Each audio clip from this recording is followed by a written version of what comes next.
प्रणाम करो। दोनों को जब देखा महाराज विभांडक महर्षि ने, दूल्हा वेश में अपने पुत्र को देखकर और पुत्र वधू को देखकर उसी समय विभांडक महर्षि का क्रोध शांत हो गया। विभांडक महर्षि ने सोचा भगवान की यही इच्छा थी, अब तो शाप देने का कोई परिणाम नहीं, अब तो इनको आशीर्वाद देना चाहिए, इनका गृहस्थ जीवन मंगलमय हो, सुखी हो। ठाकुर जी की यही इच्छा थी। ऐसा सोच करके विभांडक महर्षि ने वर वधू को आशीर्वाद दिया और भगवान का स्मरण करते हुए स्वयं तपस्या करने के लिए चले।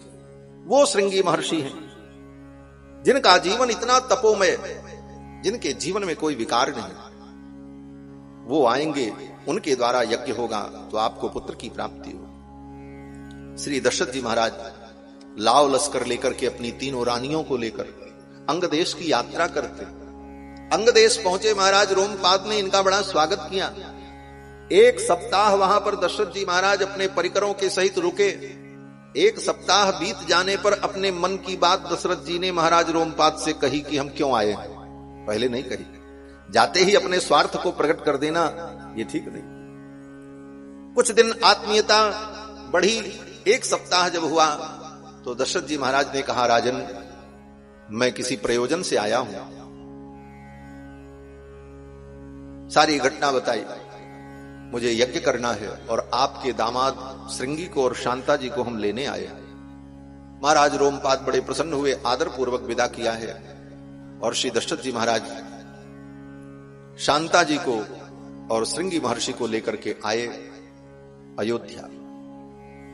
श्रृंगी महर्षि आ गए और सारी तैयारी है, लेकिन अभी यज्ञ प्रारंभ नहीं हुआ। महर्षि वाल्मीकि लिखते हैं कि ततकाले बहुतिथे कस्मिश्चित् सुमनोहरे बसंते समनुप्राप्ते राज्ञो यष्टुम मनोभवत। ततकाले बहुतिथे, श्रृंगी महर्षि और शांता जी के आने के बहुत दिन बाद आ तो गए, सारी तैयारी है, लेकिन यज्ञ भी शुरू नहीं हुआ। ततकाले बहुतिथे, बोले आते ही यज्ञ क्यों नहीं शुरू हुआ? बोले यज्ञ कराने वाला आ जाए, यज्ञ करने वाले तैयार हो जाएं, यज्ञ की सारी सामग्री आ जाए, लेकिन यज्ञ तब तक नहीं होगा जब तक यज्ञ का मुहूर्त ना आ जाए। मुहूर्त में यज्ञ होता, इसीलिए ज्योतिष शास्त्र का महत्व है। ज्योतिषम चक्षुरुच्यते, ज्योतिष शास्त्र जो है वेद भगवान की आंख है। वेद के 6 अंगों में ज्योतिष वेद भगवान की आंख है। छंदः पादौ तु वेदस्य, छंद जो है वेद भगवान का पैर है। हस्तः कल्पोत कथ्यते, कल्प जो है वेद भगवान का हाथ है। और ज्योतिष शास्त्र बोले वेद भगवान का नेत्र है। आपके हाथ बहुत अच्छे हो, पैर बहुत मजबूत हो, मुख बहुत अच्छा हो, कान से सुनने की क्षमता हो, लेकिन आंख से दिखे नहीं तो जाओगे किधर? कोई काम हो पाएगा? नहीं हो पाएगा। उसी प्रकार से सब ठीक हो, वेद वेदांत व्याकरण सब की व्यवस्था, पूजा सामग्री, कल्पशास्त्र, बड़े बड़े विद्वान पंडित, सब कुछ हुआ, लेकिन जब तक ज्योतिष शास्त्र ये न कहे कि अब मुहूर्त आ गया, तब तक काम कैसे करोगे? इसीलिए हमारे यहां मुहूर्त का महत्व और नियम है। मुहूर्त आपकी प्रतीक्षा नहीं करेगा, आपको मुहूर्त की प्रतीक्षा करनी पड़ेगी। मुहूर्त तो आएगा, अपने समय पर आएगा और रुकेगा नहीं, वो चला जाएगा। इसलिए आप पहले से तैयार रहो और मुहूर्त का सदुपयोग करो और मुहूर्त में काम करो, तभी उसका फल मिलेगा। त्रिपुर का वध करना था, भगवान शंकर को नियुक्त किया गया त्रिपुर के वध के लिए। मुहूर्त तय हुआ कि इतने मुहूर्त में मारना है, इतने मुहूर्त में मार देंगे तब त्रिपुर मरेगा, नहीं तो नहीं मरेगा। तो बोले वो त्रिपुर जो था, 3 बड़े बड़े विमान, बड़े बड़े नगर बनाया था और तीनों नगर अंतरिक्ष में घूमते थे। जैसे उपग्रह आजकल भेजते हैं वैज्ञानिक लोग, वो उपग्रह अंतरिक्ष में घूमते रहते हैं और अध्ययन करते रहते हैं। उसी प्रकार उस असुर ने 3 ग्रह जैसे लोक बना दिए थे, विमान जैसे, वो आकाश में घूमते रहते थे। उनको कोई मार नहीं सकता था और वर्ष में एक बार तीनों आपस में आकर के सट जाते थे और उनकी स्विच और प्लग जो जहां लगी थी वहां से वो कनेक्ट हो जाते थे और परस्पर ऊर्जा का आदान प्रदान करते थे। और एक मुहूर्त तक जब तक वो तीनों त्रिपुर आपस में ऊर्जा का आदान प्रदान करते थे, उतनी देर में जो उनको मार दे तब तो वो नष्ट होगा, अलग होने के बाद उनको कोई मार नहीं सकता। उतना ही मुहूर्त भगवान शंकर को नियुक्त किया गया। भगवान शंकर युद्ध करने के लिए गए, भगवान विष्णु ब्रह्मा ये सब सहयोग में थे। भगवान शंकर ने धनुष पर बाण चढ़ाया और बाण मारे। बाण मारने चले, जब बाण को खींचा तब तक हाथ में खुजली हो गई कहीं हल्की सी, और अंगूठा थोड़ा सा हिल गया। परिणाम क्या हुआ? बोले एक बाण बगल से निकल गया। ब्रह्मादिक देवता कांप गए, भगवान शंकर का बाण व्यर्थ चला गया। अब तो थोड़ा ही समय बचा है, अगर त्रिपुर नहीं मरा तो इसको कोई मार नहीं सकता। दूसरा बाण भगवान शंकर ने सोचा मुहूर्त बीता जा रहा है, गणेश जी की पूजा करने जाएं तब तक तो मुहूर्त भी निकल जाएगा, क्या करें? देवताओं ने कहा पत्नी अर्धांगिनी होती है, पत्नी आधा काम कर दे तो फल मिल जाता है पति को।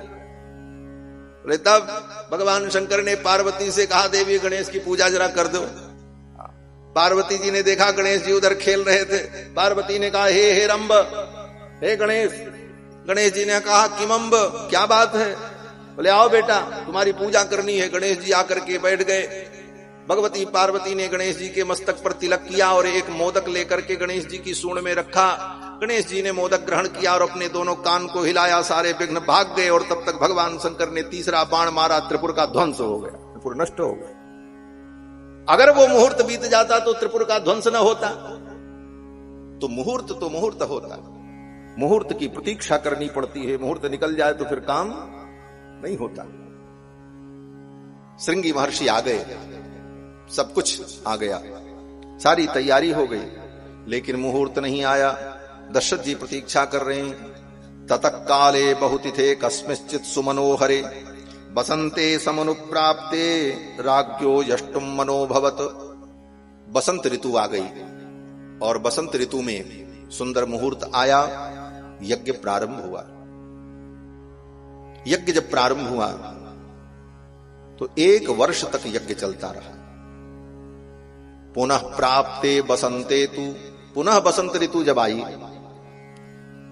1 साल पूरा हो गया, तब यज्ञ की पूर्णाहुति का समय आया।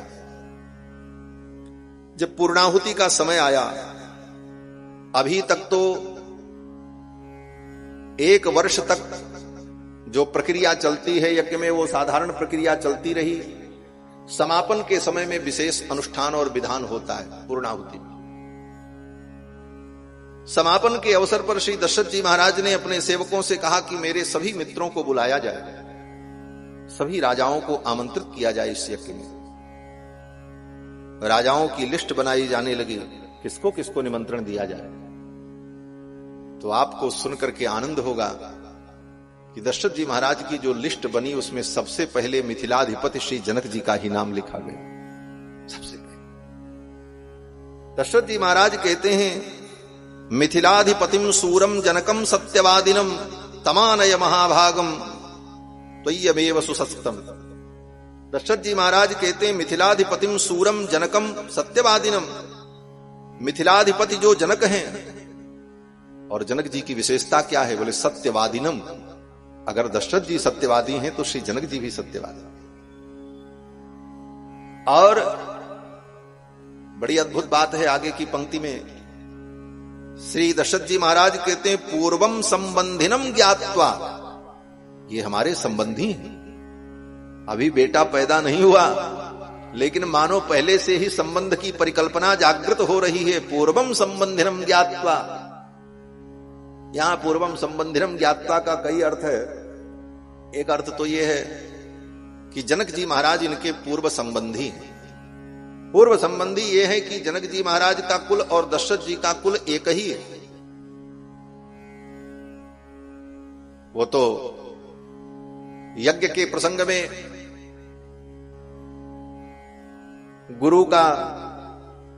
गुरु की प्रतीक्षा न करके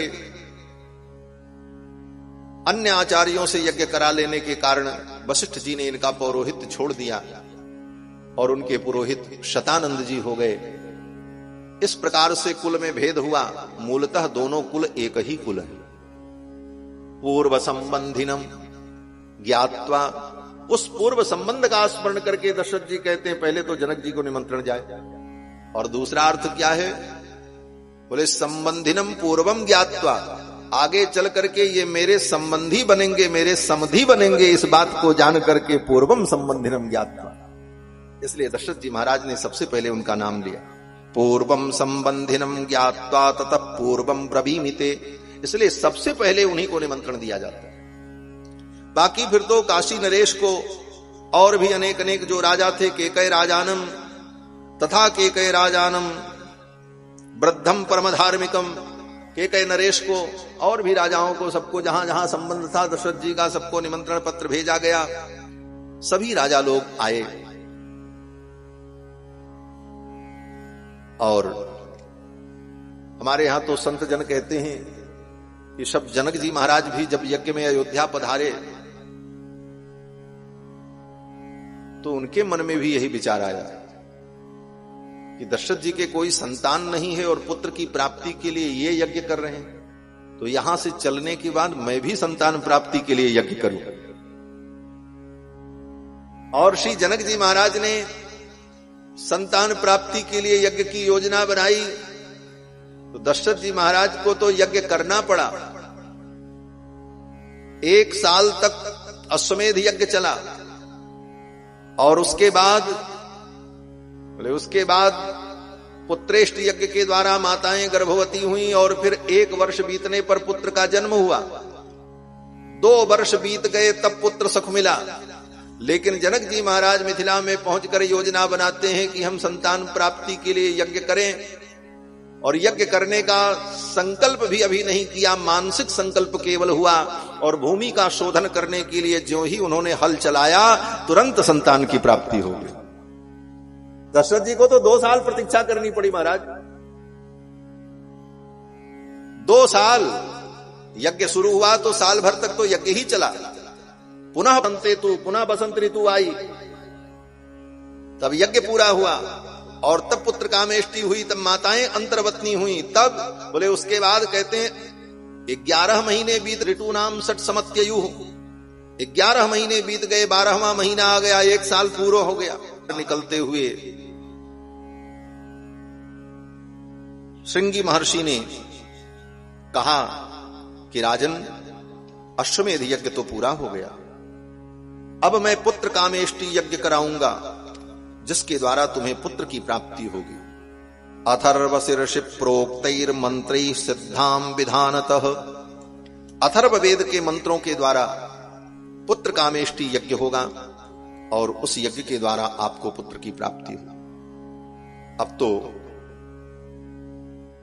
श्रृंगी महर्षि ने पुत्र कामेष्टि यज्ञ का संकल्प कराया और ये पुत्र कामेष्टि यज्ञ 1 दिन का होता है बस। अश्वमेध 1 वर्ष का और पुत्र कामेष्टि यज्ञ 1 दिन का, और 1 दिन में भी ज्यादा नहीं, मात्र 3.5 से 4 घंटे का कर्मकांड था पुत्र कामेष्टि यज्ञ। यज्ञ में अनेक प्रकार की इष्टियों का वर्णन होता है वेदों में। पुत्र कामेष्टि, पर्जन्येष्टि, दर्शेष्टि, पौर्णमासेष्टि, मित्रबिंदेष्टि, ये सब वेदों में सब वर्णन। ये सब इष्टियां 4 घंटों में ही संपन्न होती हैं, ज्यादा समय नहीं लगता। पुत्र कामेष्टि भी 4 घंटे का कृत्य था। श्रृंगी महर्षि ने और गुरुदेव वशिष्ठ ने सबने मिलकर के आचार्यों ने यज्ञ संपन्न कराया। इधर यज्ञ चल रहा था। अब महर्षि वाल्मीकि वर्णन करते हैं, यज्ञ में देवता लोग जब भाग ग्रहण करने के लिए, आहुति ग्रहण करने के लिए आए, उसी समय भाग ग्रहण करने के लिए, आहुति ग्रहण करने के लिए जब देवता लोग आए तो ब्रह्मा जी भी आए थे, भगवान शंकर आए, सब आए थे। जब सब एकत्रित हुए तो आपस में चर्चा होने लगी। क्या चर्चा होने लगी? बोले देखो, जब 10, 20, 50 लोग एक जगह एकत्रित होते हैं तो समसामयिक विषय पर ही चर्चा होती है। उस समय की सामाजिक समस्या और सामाजिक चिंतन को लेकर के ही लोग आपस में चर्चा करते हैं। चुनाव आएगा तो चुनाव की ही चर्चा होती है, कोरोना आ जाए तो कोरोना की चर्चा होती, फिर तो जहां खड़े हो जाओ वही वार्ता, दूसरी कोई बात नहीं रहती। तो समसामयिक विषय पर ही चर्चा होती। देवता लोग दशरथ जी महाराज के पुत्र कामेष्टि यज्ञ में जब आहुति ग्रहण करने के लिए आए, भाग प्रतिग्रहार्थम वही समवेता यथा विधि, अपने अपने भाग को ग्रहण करने के लिए जब देवता वहां पर समवेत हुए, एकत्रित हुए, तो चर्चा ये प्रारंभ हुई कि इस समय दुनिया की सबसे बड़ी समस्या क्या है? बोले रावण। रावण के आतंक से हमें मुक्ति कैसे मिलेगी? सब एक दूसरे से देवता लोग आपस में यही चर्चा करने लगे और सब ब्रह्मा जी को ही दोष देने लगे। सबने कहा ब्रह्मा जी से, पितामह आपके कारण ही ये सारा अनर्थ हो रहा है, आपने ही वरदान दे करके रावण को इतना उद्धत बना दिया है, इतना उद्दंड बना दिया है कि वो सारी त्रिलोकी को त्रास दे रहा है। सबने अपना अपना दुख सुनाया। ब्रह्मा जी चुपचाप सुनते रहे, क्या करते हैं? जैसे घर में कोई बच्चा दादाजी के दुलार से बहुत बिगड़ जाए, दादाजी बहुत दुलार करें बच्चे का, बच्चा बिगड़ गया, उच्छृंखल हो गया, अब घर के सब लोग परेशान होंगे, तो परेशान होंगे तो क्या कहेंगे? बोले उसी बूढ़े व्यक्ति को सुनाएंगे, तुम्हारे कारण ये बिगड़ा है, तुम्ही ने इसको चढ़ाया था, तुम्ही ने इसको ऐसा प्रश्रय दिया कि ये बिगड़ गया, इसकी जड़ तुम हो। उसी प्रकार ब्रह्मा जी को सब देवता लोग सुनाने लगे। ब्रह्मा जी बेचारे बूढ़े, अब सब देवता कहें। भगवान शंकर ने कहा मेरी दशा देखो, कहने को मैं रावण का आराध्य हूं, गुरु हूं, लेकिन मुझे स्वयं रावण के यहां अपनी पूजा कराने के लिए जाना पड़ता है। वेद पढ़े विधि शंभु सभीत पुजावन रावण सो नित आवे। श्री गोस्वामी जी महाराज कहते हैं कि रावण के ये घर पूजा कराने के लिए भगवान शंकर को स्वयं जाना पड़ता। किसी ने भगवान शंकर से कहा, भोलेनाथ ये तो आपका चेला है रावण, आप इसके घर जाते हो, ये आपके घर आवे ये मर्यादा है, आप जाओ अपनी पूजा कराने के लिए। तो भगवान शंकर ने कहा पहले ऐसे ही होता था, रावण ही आता था, लेकिन मैंने ही मना कर दिया, रावण तुम मत आओ, हम ही आ जाएंगे तुम्हारे यहां। बोले क्यों? बोले एक बार रावण आया, पूजा किया कैलाश में भगवान शंकर की, और उसको क्या सूझी, उसने सोचा जिस कैलाश पर भगवान शंकर विराजमान है, ये इस कैलाश में कितना वजन होगा, लाओ उठा करके देखें। अब 10 खोपड़ी उसकी बुद्धि कुछ सोचने लग जाए, क्या करोगे? एक खोपड़ी वाले की तो बुद्धि का ठिकाना नहीं होता, जिसकी 10 खोपड़ी हो। अब रावण को यही समझ में आया, लाओ कैलाश उठा करके देखें इसमें कितना वजन है, और कैलाश को तौलने के लिए रावण ने अपनी 20 भुजाओं को लगाया और कैलाश को ऐसे उठा लिया। कैलाश जब उठा, भगवान शंकर विराजमान थे, पर्वत हिल गया। भगवती पार्वती भगवान शिव के अंक में विराजमान थी। वामांके च विभाति भूधर सुता। पार्वती जी ने कहा नाथ ये क्या हो रहा है, भूकंप आ गया। भगवान शंकर ने कहा देवी भूकंप नहीं आ गया, चेला आ गया है, चेला आ गया। बोले जिस चेला के आने से गुरुजी के घर में भूकंप आ जाए, ऐसा चेला तो ना आवे तभी भला है, उसकी क्या जरूरत। भगवान शंकर ने रावण से कहा देखो अब तुम यहां मत आना, वहीं अपने लंका में रहो, हम ही समय से आ जाएंगे, पूजा कर लेना। भगवान शंकर ने सोचा ऐसी विपत्ति को बुलाने से तो अच्छा ही है कि ये दूर रहे। वेद पढ़े विधि, ब्रह्मा जी भी जाकर के रावण के दरबार में वेद पढ़ते थे, और वेद पढ़ते समय ब्रह्मा जी अगर समय से 1 मिनट पहले वेद मंत्र पाठ प्रारंभ कर दें तो रावण के सेवक ब्रह्मा जी को डांट देते। ब्रह्मन अध्ययनस्य नैष समय, रावण के सेवक कहते हैं ब्रह्मा ये अध्ययन का समय नहीं, अभी पाठ बंद करो, जब महाराज का समय हो जाएगा वो उपस्थित हो जाएंगे तब आप वेद पाठ करना। तूष्णीम बहिस्थीयताम, रावण का सेवक कहता चुपचाप बाहर बैठ जाओ, अभी वेद पाठ नहीं करना, अभी महाराज उठे नहीं। ये ब्रह्मा जी की दशा। देवगुरु बृहस्पति हाथ जोड़ करके खड़े हो गए। देवगुरु बृहस्पति ने कहा मैं देवताओं का गुरु हूं, लेकिन मेरी जो दुर्दशा है। ब्रह्मा जी ने कहा क्या दुर्दशा है आपकी, आप भी बता दो, जब सुन रहे हैं तो आपकी भी सुन लेते हैं। देवगुरु बृहस्पति ने कहा कि रावण के दरबार में मुझे भी जाना पड़ता है, और अगर मैं कुछ बोल दूं और कहीं कुछ ज्यादा बोल दूं तो रावण के सेवक मुझे डांट देते हैं और कहते हैं चुप रहो। स्वल्पम जल्प बृहस्पते जड़मते, रावण का सेवक कहता है जड़मती बृहस्पति, जो बृहस्पति परम ज्ञानी हैं उनको रावण के सेवक कहते हैं जड़मती। स्वल्पम जल्प बृहस्पते जड़मती नैसा सभा वज्रिण, ये इंद्र की सभा नहीं है, ये रावण की सभा है, ज्यादा मत बोलो, चुप रहो।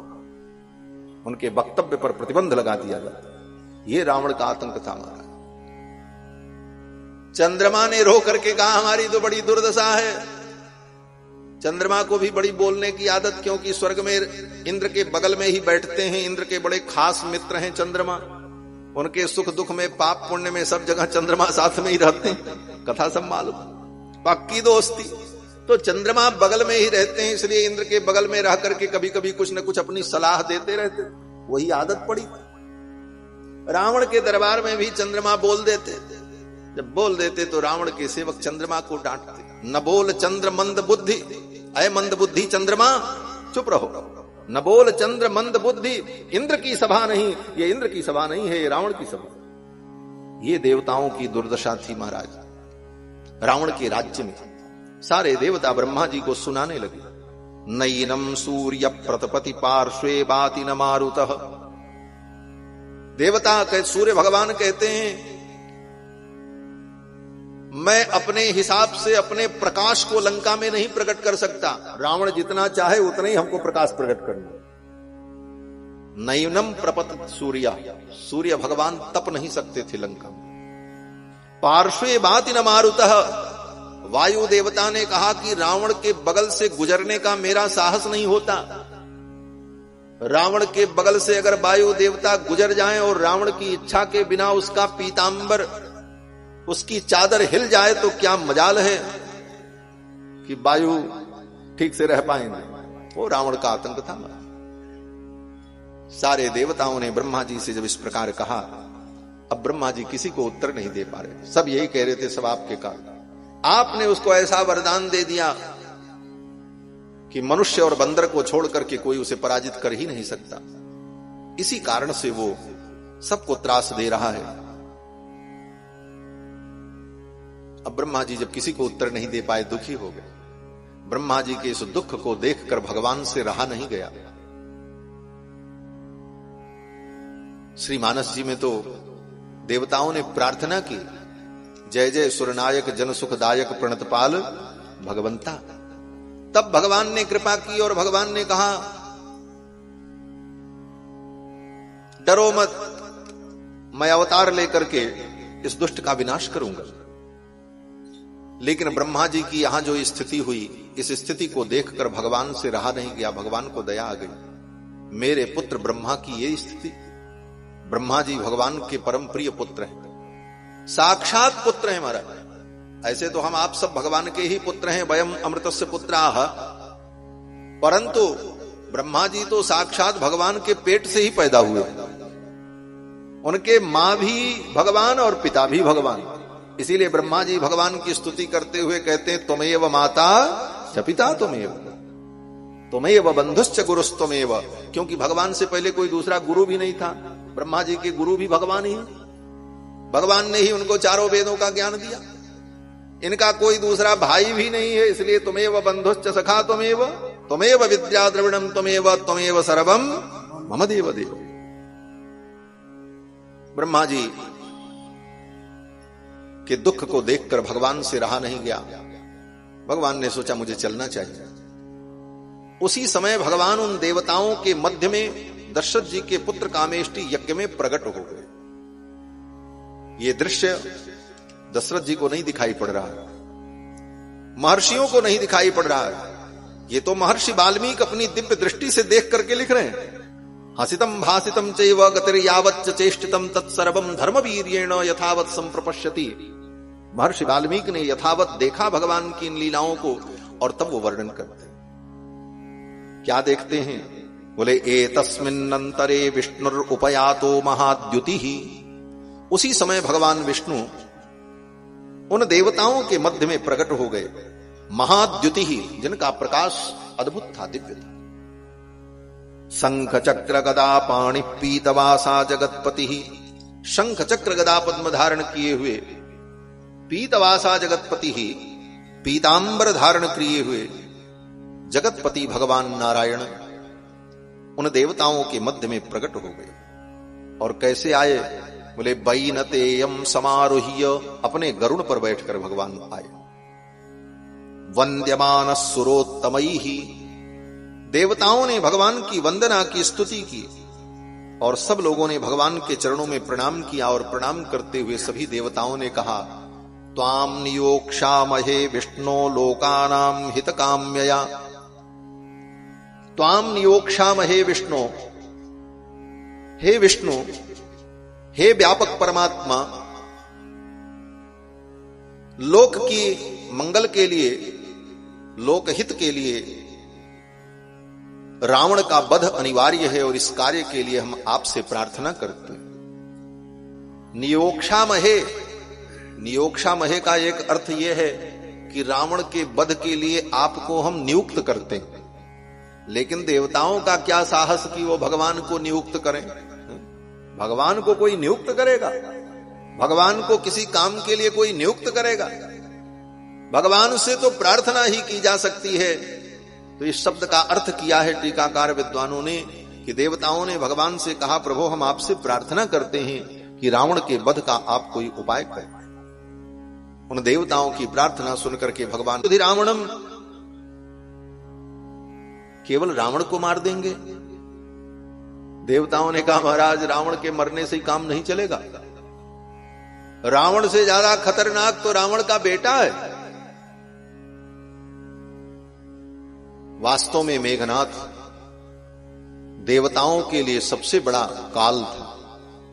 आगे उत्तरकांड में वर्णन करते हैं कि भगवान श्री राम जब रावण का वध करके अयोध्या में पधारे तो सभी लोग भगवान श्री राम का सम्मान करने आए। तो अगस्त मुनि इत्यादि लोग भी आए प्रणाम करने के लिए, सम्मान करने के लिए। तो सब मुनियों ने राम जी से कहा, प्रभु आपने मेघनाथ का वध कर दिया, मैं आपकी पूजा करने आया हूं। जबकि मेघनाथ को तो लक्ष्मण जी ने मारा। लेकिन मुनियों ने कहा कि सबसे बड़ा दुष्ट, देवता और ऋषियों को दुख देने वाला मेघनाथ, ऐसे मेघनाथ को आपने मार दिया, इसलिए आपकी बाहु पूजा करने के लिए, आपकी भुजाओं की पूजा करने के लिए हम आए हुए। ये ऋषियों ने कहा। अब ये बात अलग है कि मारा लक्ष्मण जी ने और बाहु पूजा हो रही है राम जी की। ऋषि लोग कहते हैं आपने मेघनाथ को मारा, हम आपकी पूजा करने आए हैं। लेकिन मेघनाथ को तो लक्ष्मण जी ने मारा। इसका रहस्य यही है कि जब लक्ष्मण जी ने मेघनाथ को मारने के लिए धनुष पर बाण चढ़ाया तो लक्ष्मण जी ने यही प्रतिज्ञा की, धर्मात्मा सत्य संधश्च रामो दासरथिर यदि, धर्मात्मा सत्य संधश्च रामो दासरथिर यदि, तेन सत्येन बाणोयम। अगर रघुनंदन श्री राम धर्मात्मा है, सत्य संध है, तो ये मेरा बाण मेघनाथ का अंत करने वाला हो जाए। इस प्रकार भगवान के सत्य और धर्म का संकल्प करके लक्ष्मण जी ने मेघनाथ को बाण से मारा, तभी मेघनाथ मरा। मारा भले लक्ष्मण जी ने, लेकिन मेघनाथ की मृत्यु जो होती है वो भगवान श्री राम के धर्म और सत्य के प्रताप से होती है। लक्ष्मण जी यही संकल्प करते, धर्मात्मा सत्य संधश्च रामो दासरथिर यदि, दासरथी रघुनंदन श्री राम यदि धर्मात्मा है, सत्य संध है, तो युद्ध में मेरा ये बाण मेघनाथ का अंत करने वाला होगा। तो मेघनाथ रावण से भी ज्यादा भयानक था। देवताओं ने कहा, महाराज रावण को आप मार देंगे, लेकिन मेघनाथ नहीं मरा।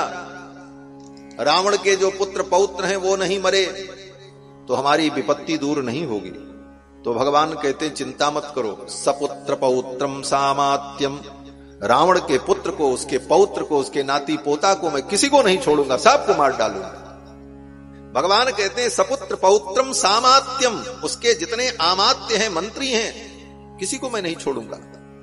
सपुत्र पौत्रम सामात्यम समंत्रिक ज्ञाति बांधवम, उसके जितने बांधु हैं, जो उसके बंधु हैं, उन सबको हत्वा क्रूरम दुराधर्षम, ऐसे क्रूर रावण को उसके परिवार के सहित मैं समाप्त कर दूंगा, मार डालूंगा।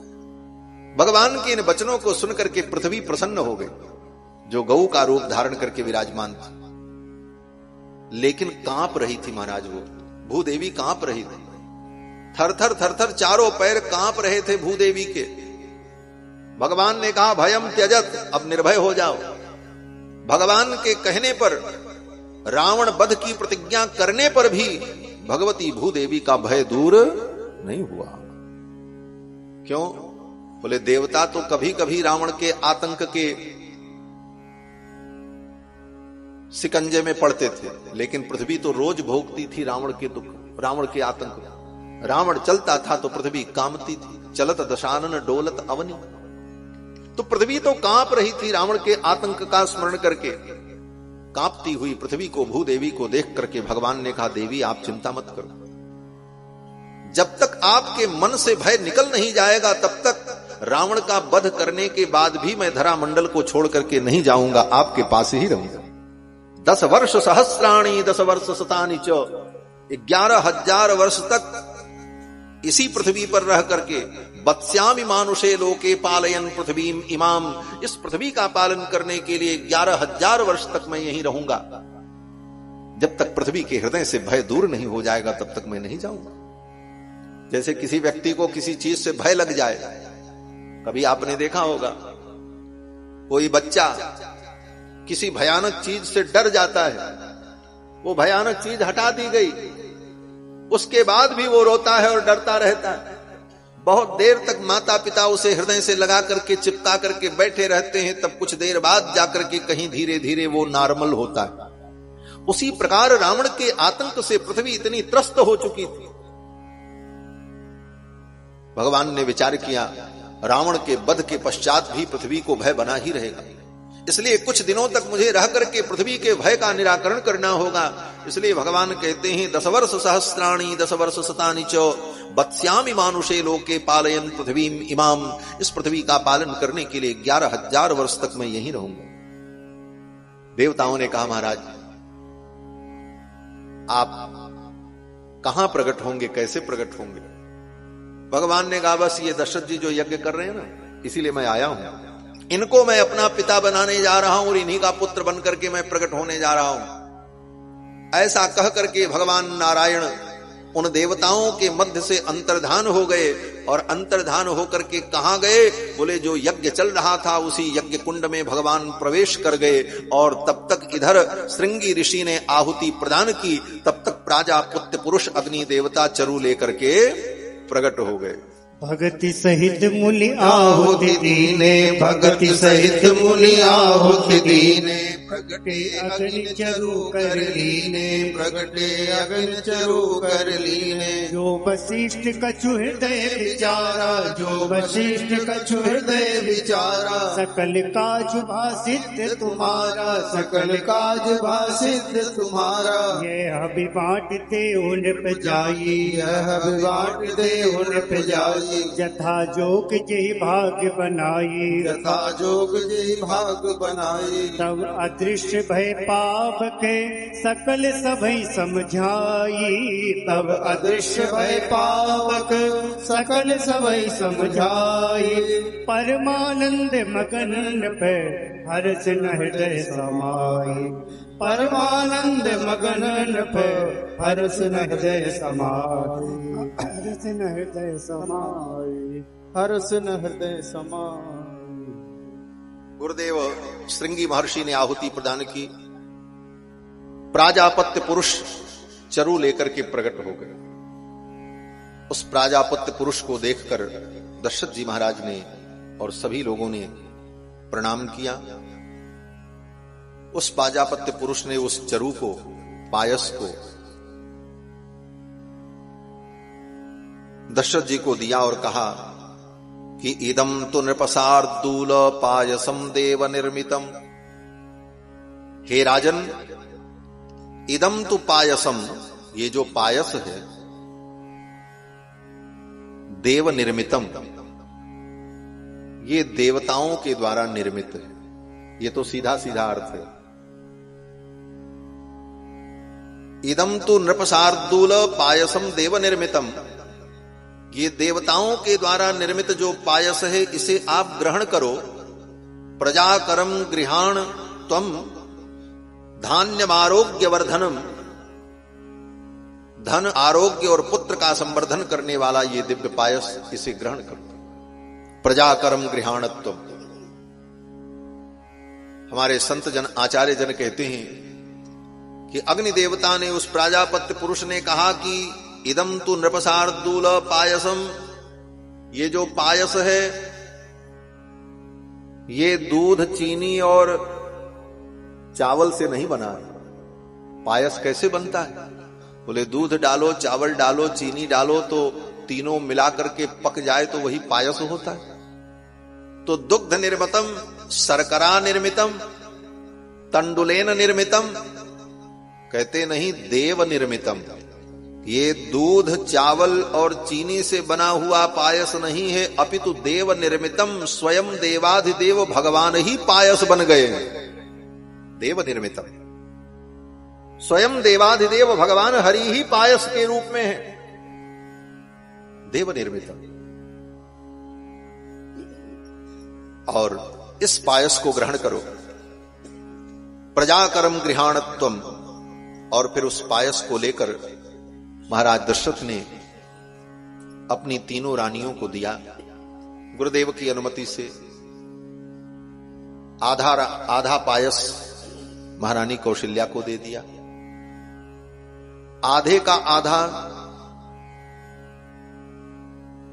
कैकेयी जी को दिया, और जो आधा बचा था उसका 2 हिस्सा किया। एक हिस्सा कैकेयी के कर का स्पर्श करा करके, एक हिस्से का महारानी कौशल्या के कर से स्पर्श करा करके सुमित्रा जी को प्रदान कर दिया। इस प्रकार पायस का विभाजन हुआ। जैसे 16 आना पायस है तो 8 आना तो महारानी कौशल्या को, 4 आना महारानी कैकेयी को, और 2 आना 2 बार में महारानी सुमित्रा को।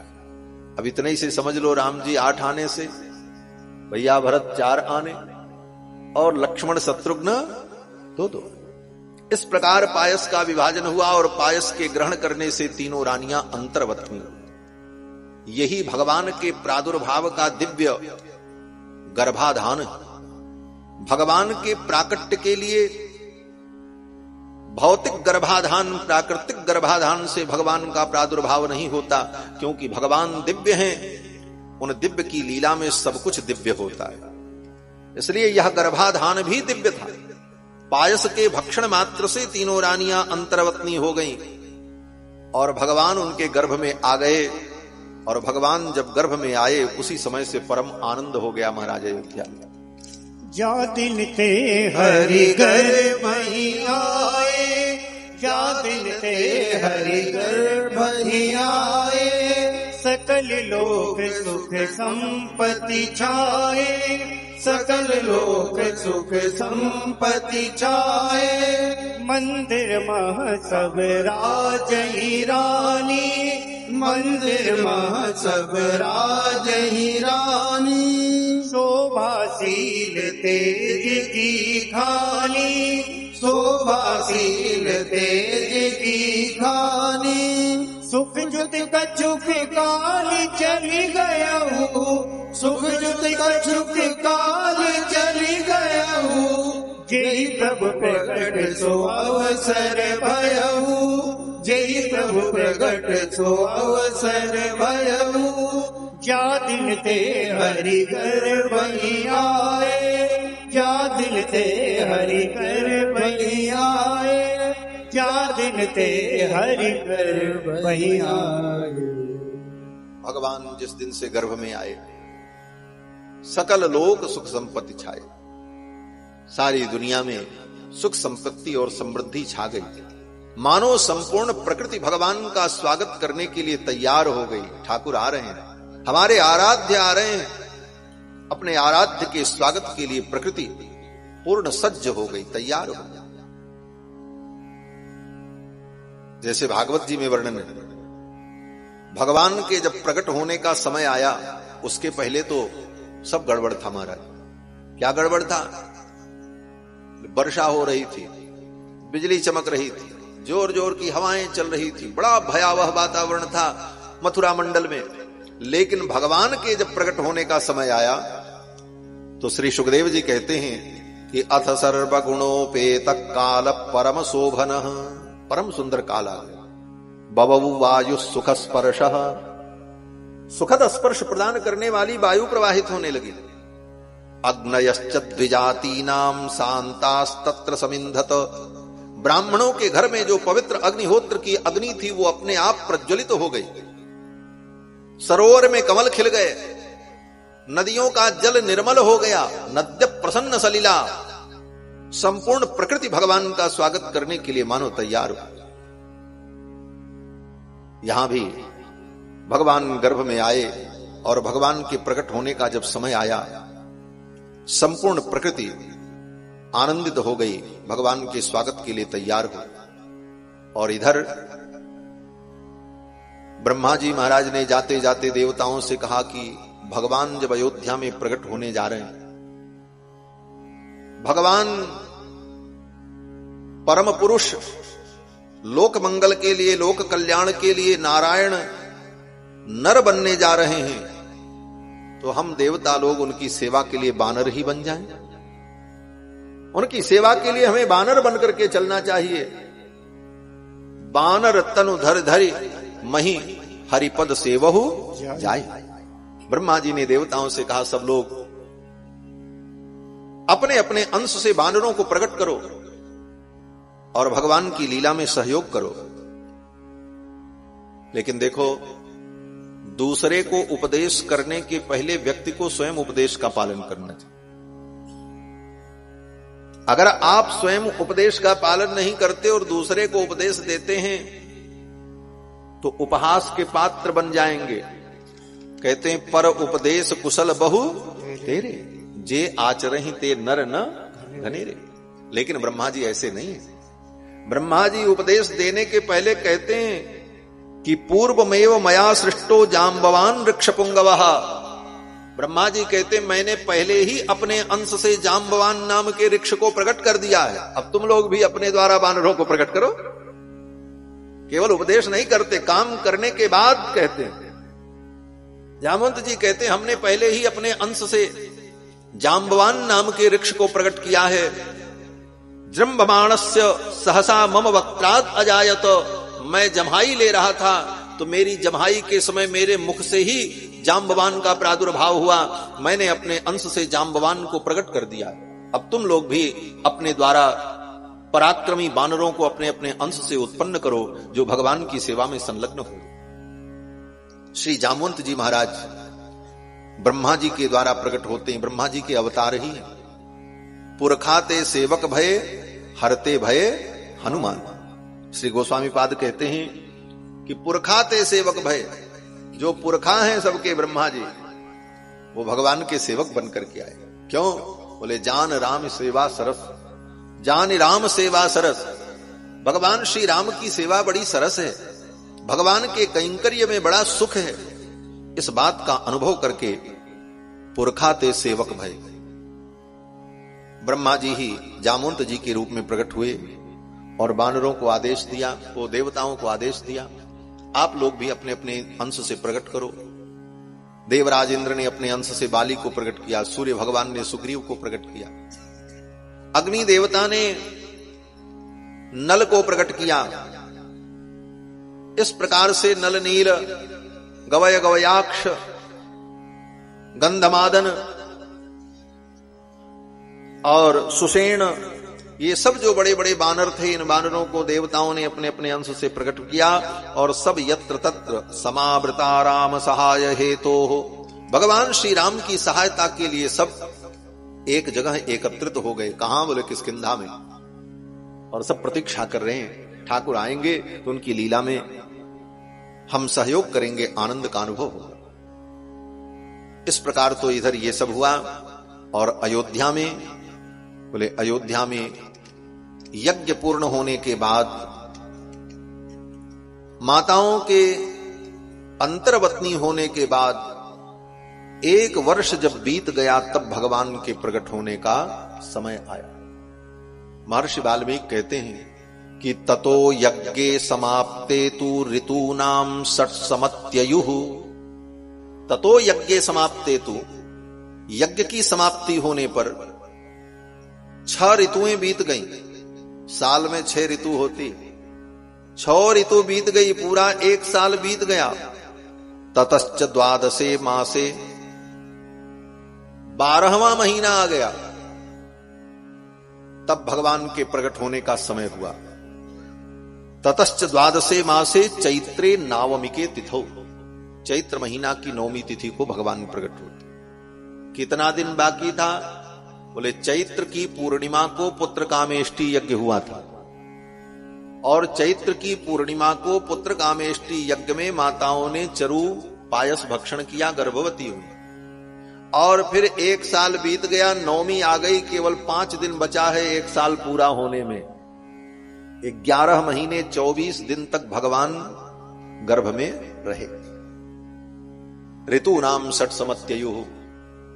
इस प्रकार भगवान के प्रकट होने का जब समय आया, परम आनंदमय वातावरण हो गया। बसंत ऋतु आ गई।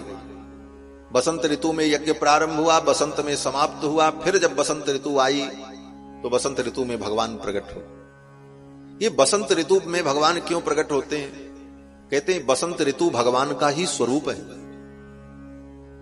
श्रीमद् भगवत गीता में भगवान ने जब अपनी विभूति का वर्णन किया है तो भगवान कहते हैं ऋतु नाम कुसुमाकरः, ऋतुओं में मैं बसंत हूं। ये बसंत ऋतु ही भगवान का स्वरूप है। और बसंत ऋतु में प्रकट होकर के भगवान क्या बताना चाहते हैं, ये संतों का भाव। वेद वेदांत की बात तो अपने जगह पर सब ठीक है, बहुत अच्छी बात है, लेकिन भक्तों का भाव भी बड़ा महत्वपूर्ण होता है। हमारे पूज्य स्वामी जी महाराज कहते थे कि बसंत ऋतु का मतलब क्या है? बोले बसंत का मतलब बस अंत, सीधा सीधा अर्थ बस अंत। तो ये बस अंत, बसंत क्या कहना चाहती है? तो कहते हैं ऋतु बसंत बस अंत राम सो। ये बसंत ऋतु ये कहना चाहती कि अब जो आने वाले हैं ये कौन है? बोले अंत राम सो, इनसे परे कोई परमात्मा नहीं है, ये परब्रह्म परमात्मा रघुनंदन आ रहे हैं। बस ऋतु बसंत बस अंत राम सो, रामान नास्ति परायणम परतरम, राम से परे कोई परम तत्व नहीं है। इस बात को स्पष्ट करने के लिए बसंत ऋतु में भगवान का प्रादुर्भाव हो रहा। ऋतु बसंत बस अंत राम सो। 9वीं तिथि, 9वीं तिथि में भगवान प्रकट होते। ये 9वीं तिथि तो रिक्ता है। रिक्ता तिथि में कोई काम नहीं होता। ज्योतिषी लोग कहते हैं आज रिक्ता है, आज कोई शुभ काम मत करना। रिक्ता तिथि बेचारी भगवान के पास गई, रोने लगी। 9वीं जाकर के रो पड़ी, ठाकुर तुमने हमको बनाया और हमको रिक्ता बनाया। रिक्ता माने खाली, लोग मेरा निरादर करते हैं। भगवान ने कहा संसार के लोग उसका आदर करते हैं जिसके अंदर माल भरा हो, लेकिन मेरा स्वभाव है जिसका हृदय खाली हो, रिक्त हो, उसी के पास मैं आता हूं। इसलिए रिक्ता तो चिंता मत कर, मैं रिक्ता में ही आऊंगा। दुनिया के लोग भरों का आदर करते हैं जिसके अंदर भरा हो, क्योंकि सबके अंदर कचरा ही भरा है। भगवान कहते हैं जो रिक्ता होगा, जो अपने आप को रिक्त करेगा, खाली करेगा, उसी के हृदय में मैं आता हूं। भगवान हृदय में कब आते हैं? बोले जब हमारे जीवन से कपट आदि विकार समाप्त हो जाए। निर्मल मन जन सो मोहि पावा, मोहि कपट छल छिद्र न भावा। कपट इत्यादि जो विकार हैं उससे हमारा हृदय रिक्त हो जाए, खाली हो जाए, तब ठाकुर आते हैं। इसीलिए तो गोस्वामी जी महाराज कहते हैं हृदय भवन प्रभु तोरा, तहां आए बसे बहु चोरा। ये तो आपका घर है, लेकिन इसमें सब चोर आकर के बैठ गए। काम क्रोध लोभ मोह, इनको मैं निकाल नहीं पा रहा हूं, आप ही आकर के इसको रिक्त करो, खाली करो और आप बैठ जाओ। घर आप बहुत बढ़िया बनाओ, बहुत सुंदर घर बना लो, लेकिन बनाने के बाद अगर उस घर में आप रहते नहीं हो, ताला बंद करके खिड़कियां बंद करके भी चले जाओ और 1 महीने बाद आओगे तो घर के अंदर कचरा मिलेगा। हमने ताला लगाया था, खिड़कियां बंद की थी। बोले तुम नहीं थे, खाली था, इसीलिए कचरे आ गए वहां पर। इतना भी आप बंद करके जाओ, 1 महीने बाद आओ तो कचरा निकलेगा घर से। धूल गर्दा कहां से आ जाएगी, कैसे आएगी? क्यों? बोले आप नहीं थे इसलिए। अगर आप रोज रहोगे तब? बोले रोज रहोगे तो कुछ नहीं रहेगा, घर स्वच्छ रहेगा, निर्मल रहेगा। गोस्वामी जी महाराज कहते प्रभु ये घर तो आपका ही है, आपने बनाया, हृदय भवन प्रभु तोरा, लेकिन आप यहां नहीं बैठे इसलिए कचरा आ गया इसमें। अब इसको आप निकाल करके आप विराजमान हो जाओ। तो जब जगह खाली होगी तब तो ठाकुर आएंगे, इसको पहले रिक्त करना हो। भगवान ने कहा मैं रिक्ता में ही आ रहा हूं, और ठाकुर तो रिक्त को ही पूर्ण करते, खाली को ही पूरा करना यही तो भगवान का काम है। और भगवान तो स्वयं पूर्ण है, पूर्णमदः पूर्णमिदम्। इसलिए भगवान ने कहा देवी तू चिंता मत कर, मैं रिक्ता में ही आऊंगा। ठाकुर ने कहा कि हम रिक्ता में आएंगे, तो ठकुरानी से भी रहा नहीं गया। ठकुरानी ने भी उस नवमी से कहा चिंता मत कर, मैं भी रिक्ता तिथि में ही प्रकट होंगी, आऊंगी। जानकी नवमी, जानकी जी भी नवमी में प्रकट हो। रिक्ता को ही पूर्ण करने के लिए दोनों ठाकुर पधारते हैं। प्रिया प्रीतम,